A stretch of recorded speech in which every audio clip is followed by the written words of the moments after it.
குடிசை மாற்று வாரியம் நம்ம மலுமிச்சம்பட்டி பகுதியில் மட்டும் கிடையாதுங்க. வெள்ளலூர் பகுதியில் இருக்க குடிசை மாற்று வாரியம், அறிவொளி நகர்ல இருக்க குடிசை மாற்று வாரியம்.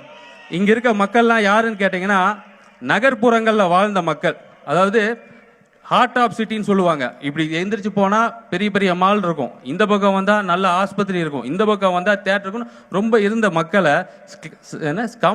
ஸ்லம் கிளியரன்ஸ், அது பேர் பாருங்களேன், ஸ்லம் கிளியரன்ஸுங்கிற பேர்ல அந்த மக்களை அந்த இடத்துல இருந்து வலுக்கட்டாயமா அப்புறப்படுத்தி அவங்களுக்கு பெட்டி பெட்டியா ஒரு வீடு கட்டி கொடுத்து, கேட்டானா அப்பார்ட்மெண்ட் ரேஞ்சில் உங்களுக்கு ஒரு வீடை கொடுக்க போறேன், நீங்க அதை விட்டுட்டு வந்து சொந்த அவங்க கூரையில இருந்தவனை கொண்டு வந்து சொந்த வீட்டில் இருங்கன்னு சொல்ல வச்சு, இன்னைக்கு வெள்ளலூர் பகுதியில் இருக்க அப்பார்ட்மெண்ட் காங்கிரீட் அப்பார்ட்மெண்ட் மழை வந்தா ஒழுகுது, அந்த கூரையில ஒழுகல, இந்த காங்கிரீட் நீ கொடுத்த காங்கிரீட் வீட்டில் ஒழுகுது.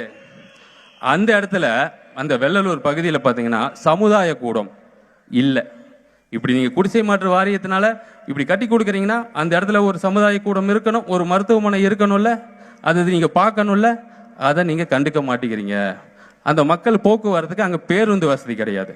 நான் சொல்றது வெள்ளலூர் மட்டும் இல்ல, அறிவொளி நகர் பகுதியில் இருக்கிற அப்பார்ட்மெண்ட்டும் தான், மலுமிச்சம்பட்டியில் இருக்க பகுதியில் இருக்க அப்பார்ட்மெண்ட்டும் தான்.